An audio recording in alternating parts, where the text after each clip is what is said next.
Good morning, everyone. Welcome to Sports Shorts Daily. Ronnie Rantz, Tommy Krysan, Wednesday edition of Sports Shorts Daily.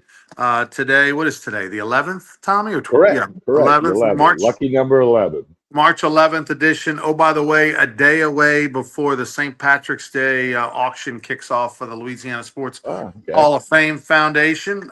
So be looking for that. It'll kick off tomorrow at noon, and then it'll run and wrap up on the 18th at 9 p.m. So look for all the cool stuff that's going on online and help benefit the Louisiana Sports Hall of Fame. TK, a lot to digest in the last 48 hours or so since we did Sports Shorts Radio Daily on Monday.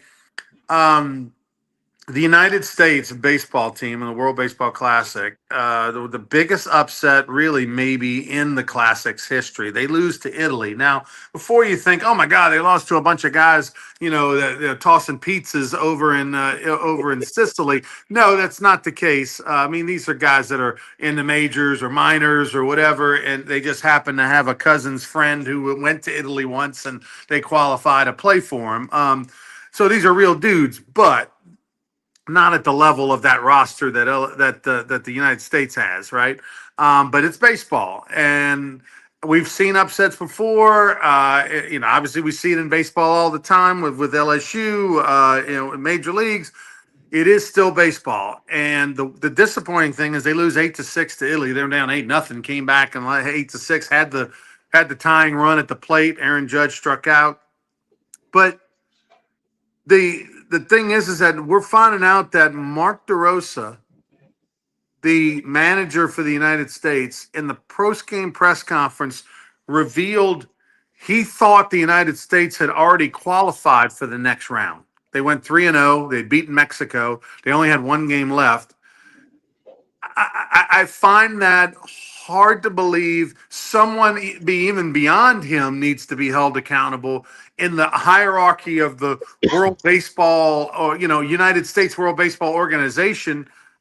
How that's even possible is beyond me, because even myself, who's barely paying attention to the World Baseball Classic except when Paul Skeens pitches, even myself thought about this, like, oh, okay, well, do they have to win that game today or do they not? Or, what?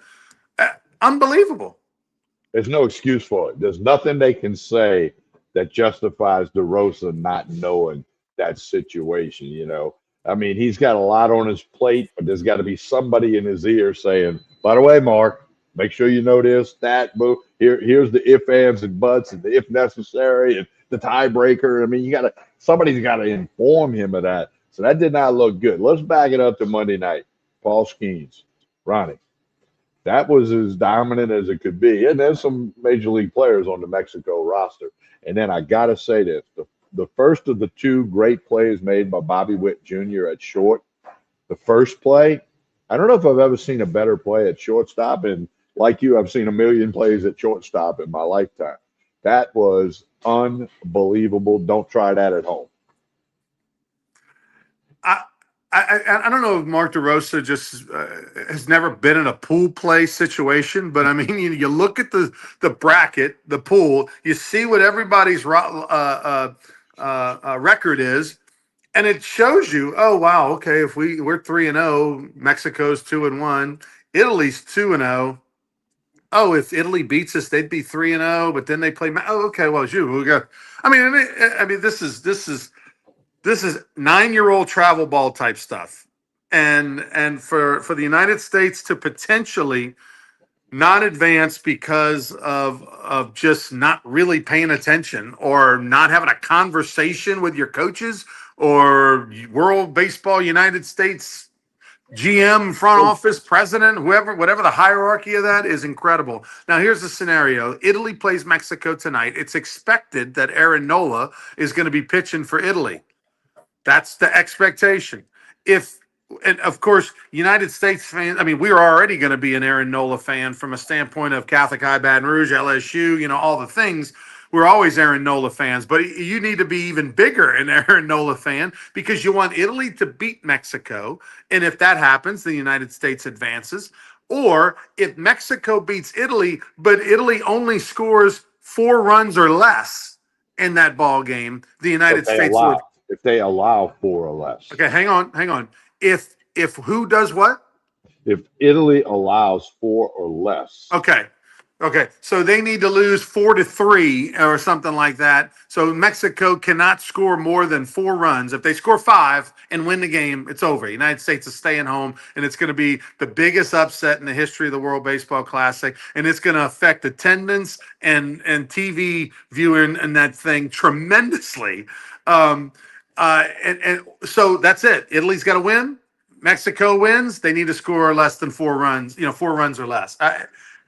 Unbelievable that the United States found themselves in a situation. And look, if they got beat legitimately 8-6, and but Bryce Harper didn't play. Not that Bryce Harper's been on fire, but Bryce Harper didn't play.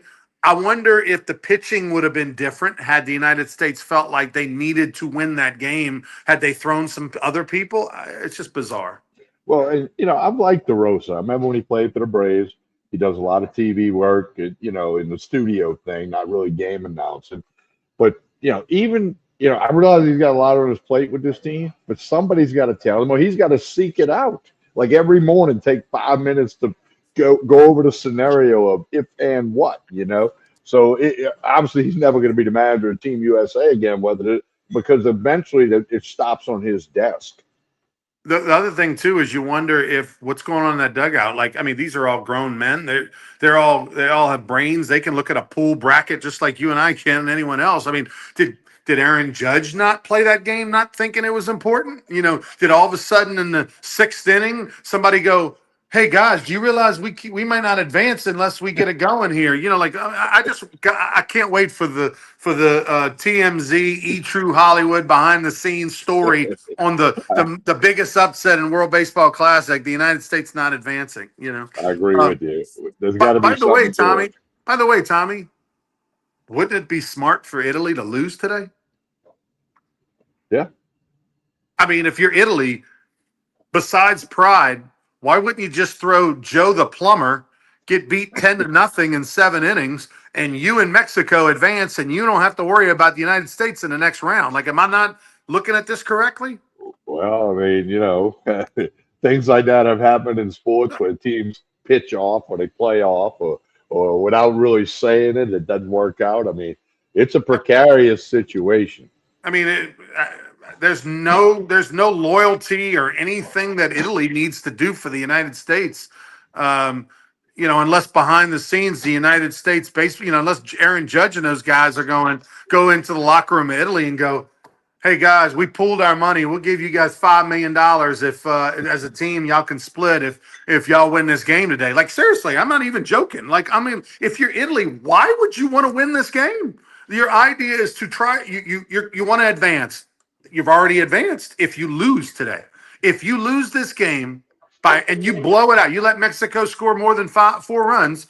You advance, Mexico advances, the United States stays at home. The favorite, the team that can keep you from the gold medal is not going to advance. If all you do is go out there and you throw, the backup shortstop is the pitcher today, save your arms for the next round and get beat 10-0 in 7 innings and let's go home.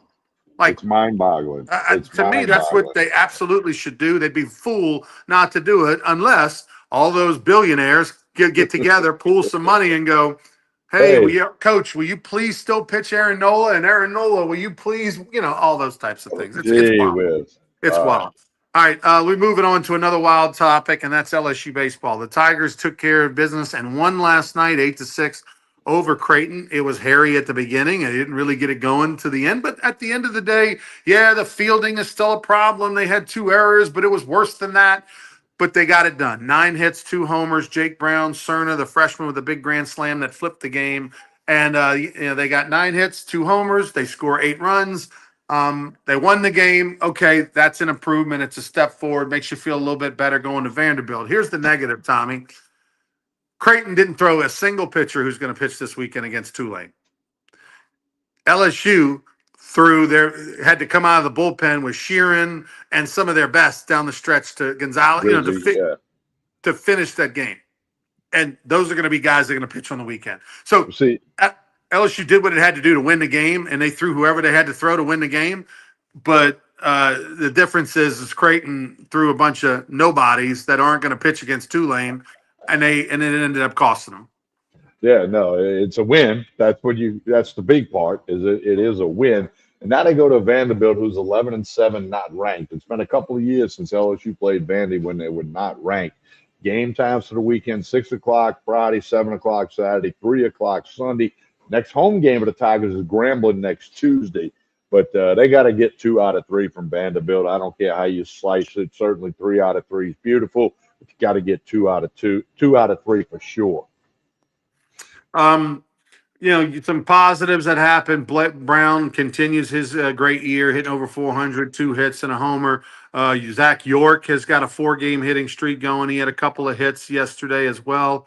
Cerna, the freshman, got his first homer. That was good. And obviously they totaled 9 hits. Stephen Milam continuing to play excellent Oh, man. defense.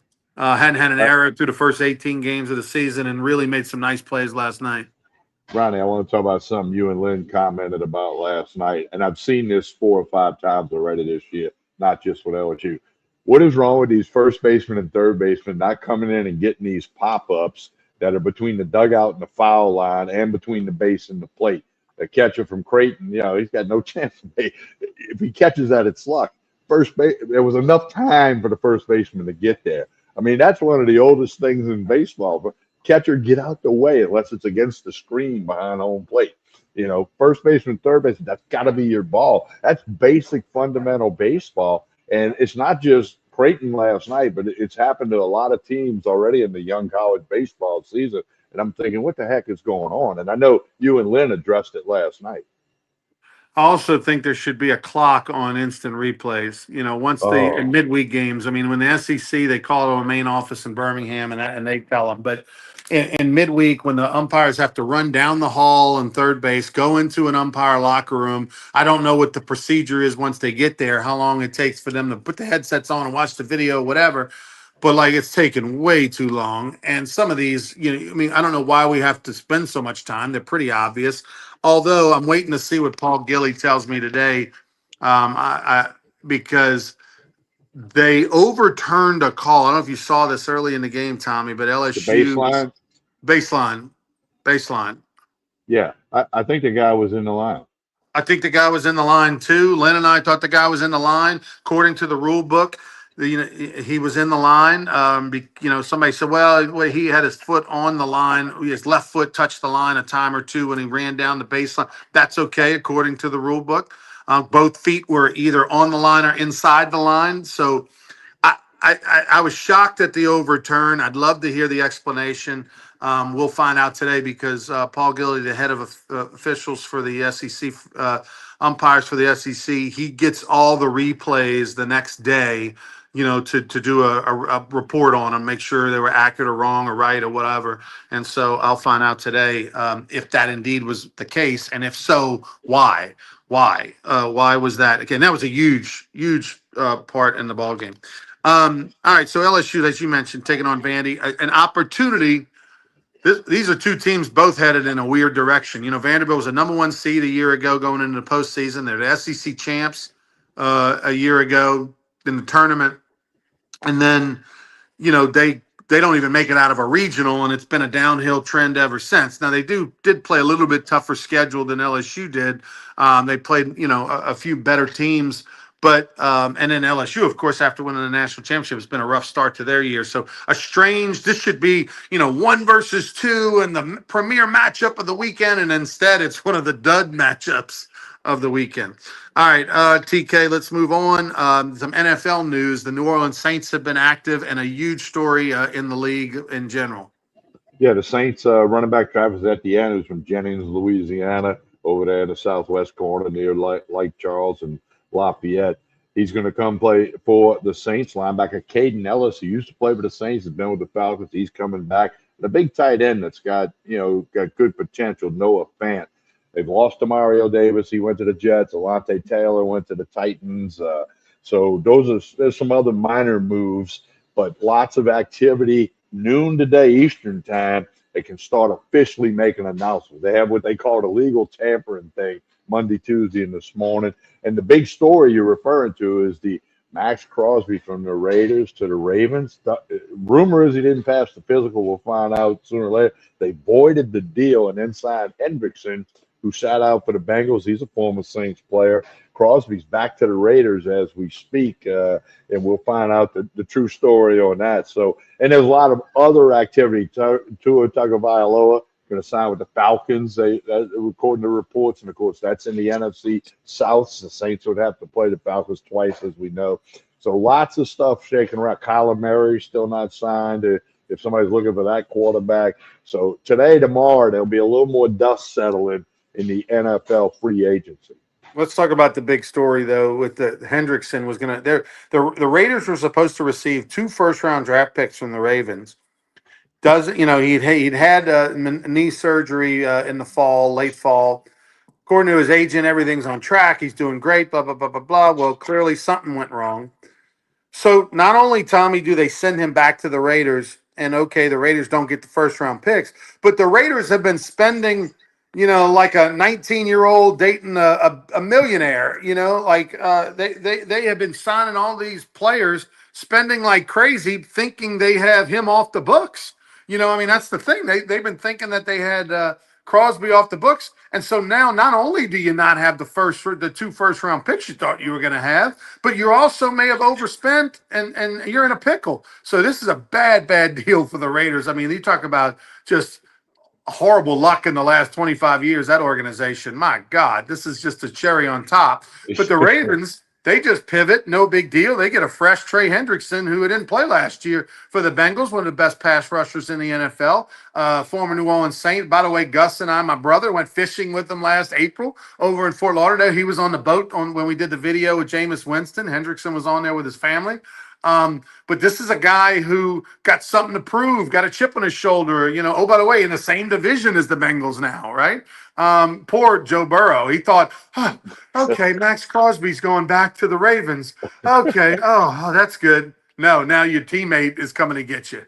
Well, there's a lot of layers in this story and a lot of effect, mainly to the Raiders, but other teams, and it's just makes you wonder, how can things like that happen? And kind of like you referenced earlier, we need the E! Hollywood true story on what really happened. I read that he didn't pass a physical, but that's not an official announcement. That was, by these NFL insider guys and girls that come up with info. So we'll see. But curious to see how the Saints proceed. Yeah. Last night, something happened that's only happened, that hasn't happened in forever. Bam Adebayo scores 80 plus. Second most points in NBA history. Okay, the Heat score 150 points. Bam Adebayo scores 83 points. That surpasses Kobe's 81 that he had. So now, it's kind of a weird list. Wilt Chamberlain at 100, Adebayo at 83, and then Kobe at 81. I don't care. What Tommy was he from the free throw line? 38 for 46, something like that. Yeah, I think 39 for 46. A lot of trips to the free throw line. Look, I don't care what league, what level. I don't care if it's Class C boys basketball, and 83 is unbelievable. So tip my cap. I know it's the Wizards; they're terrible, but still. Bam Adebayo, amazing moment. 83 points, incredible. Got a little golf tournament going on this weekend that you know something about. The Players Championship down at the TPC of Sawgrass. I was there last year, as you know, for several days, and to see that course in person is even different than looking at it on TV. I'll be able to certainly watch the 16th, 17th, and 18th hole differently, because I spent most of my time on those 3 holes when I was in Ponte Vedra Beach last year. But Sam Burns is a long shot. I put a little wager on him. Rory McIlroy's back's acting up. Brooks Koepka's in the field. The favorite is Scotty Scheffler. He's plus 400. He's the odds-on favorite according to the wise guys. And round 1 will be tomorrow, another day at a practice round. And in fact, today I was there last year on the Wednesday practice round. One thing that was cool, Ronnie, and I didn't notice till I was there last year, on the Wednesday practice round, when the 17th tee, the Island Green, all the caddies get to take a shot. Okay, they all get to take a shot to see how they can do. A lot of them caddies are very good golfers, like way better than you and I. And there was a caddy last year when we were watching that made a hole in one. A caddy canned it on the old caddy. They do like a big thing on the scoreboard, the caddy challenge, like how Right. many feet each ball's away and, all that. He canned one, one of the caddies. So, That's pretty of good. course. And, Ronnie, I played a lot of golf, getting ready to play a whole lot more. I've never had a hole in one. I've knocked things in from the fairway and I've holed out from a bunker and all that. I've never made a hole in one. I've been close, but I've never made one. Have you ever made a hole in one? No, never really came close, Tommy. I mean, might have seen a ball mark somewhere near the hole or, real close to the cup. But as far as like, there never was I don't have a story. Oh, it rolled right past the edge or something like, no. Well, how about this, Ron? Not a hole in one, but years ago, I was playing at Belterre on the ninth hole. It's when Belterre was in good shape. They used to play the New Orleans PGA Tour qualifying there. I was on the ninth hole with a group, and there was a group of people that was really slow, and they were on the ninth green, and they waved us up like, y'all, come on, come on. I hit a 7-iron in the hole from 155 yards while they waved us through. Normally, you wave guys through, and they hit it in the bunker, they hit it in the trees. I hold it out. So that was kind of cool to have Right. extra witnesses, that the ball went in. I hit it good, obviously, and it went in the hole. I said, I got up there and I told them, I said, well, guys, that is where I was aiming. I've had two, Tommy, in my life. I had a 125 on the 18 fairway at U Club. And I think Alan Risher was playing with me. It was years ago, and he was in the group. I feel like Alan was in the group for some reason. Pretty sure. And then another time, I was 115.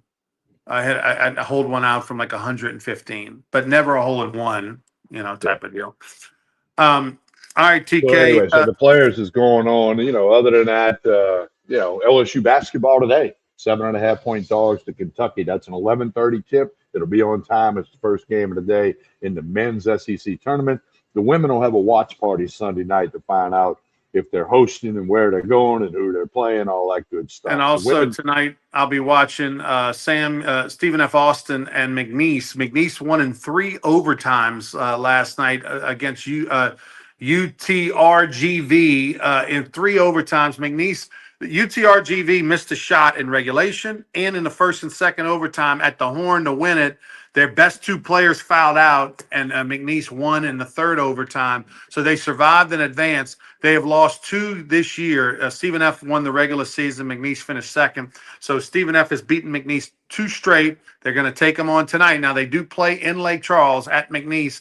Hopefully that crowd will give them a little energy after that 3 overtime marathon. First time ever a Southland Conference men's basketball tournament game went to 3 overtimes. Ronnie, you know who watches Sports Shorts Daily and was ready to prove you wrong? You don't know where I'm going with this. Georgia Southern in the Sun Belt tournament. You said it's impossible to win 6 games in 6 days.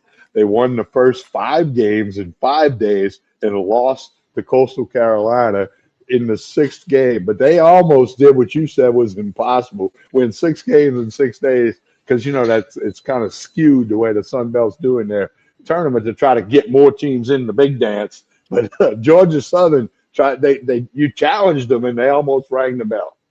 Well, Tommy, I'm staying with it. It's impossible because it hasn't happened.